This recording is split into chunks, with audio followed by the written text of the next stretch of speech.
So বিকেলবেলা আমরা ছাদে বেড়াতে এসেছি, আর যেরকম রোজ আসি মামা জেগে থাকলে।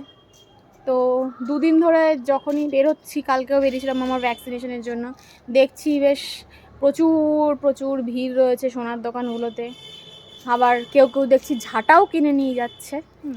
আমার একটা প্রশ্ন আছে সবার কাছে, সোনা দানা না হয় বুঝলাম একটা অ্যাসেট, সবাই কিনছে, দ্যাটস ফাইন, যদিও সোনা দানার সাথেও ধনতেরাসের কোনো সম্পর্ক নেই আমি যতদূর জানি।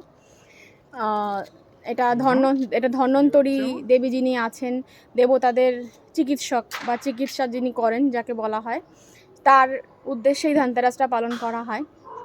14 শাকও খাওয়া হয় আজকে সেই জন্যই, যে যাতে রোগ ভোগ থেকে দূরে থাকতে পারে মানুষ। ঠিক যেমন সরস্বতী পুজোর দিন আমরা গায়ে হলুদ মাখি নিজেকে রোগমুক্ত রাখার জন্য, ঠিক সেই রকমই।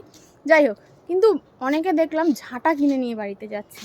তো এই রিজনটা আমার কাছে একদমই ক্লিয়ার নয়, কেন ঝাঁটাটা কেন কেনা হয় ধনতেরাসের দিন? ঝাঁটার সাথে ধনতেরাসের কী সম্পর্ক সেটা তোমরা অবশ্যই আমাকে একটু জানাও, যারা জেনে আছো জানো আর কি।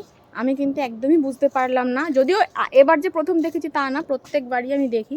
বাট মনে হলো এখানে তো আমার ফ্যামিলিটা অনেক ব্রড, প্রচুর আমার বন্ধু বান্ধব, ইভেন শুধু যে বন্ধু বান্ধবরা দেখবে তাও নয়, এই ভিডিওটা সারা ফেসবুকেই হয়তো ছড়িয়ে যাবে বা ইউটিউবে ছড়িয়ে যাবে।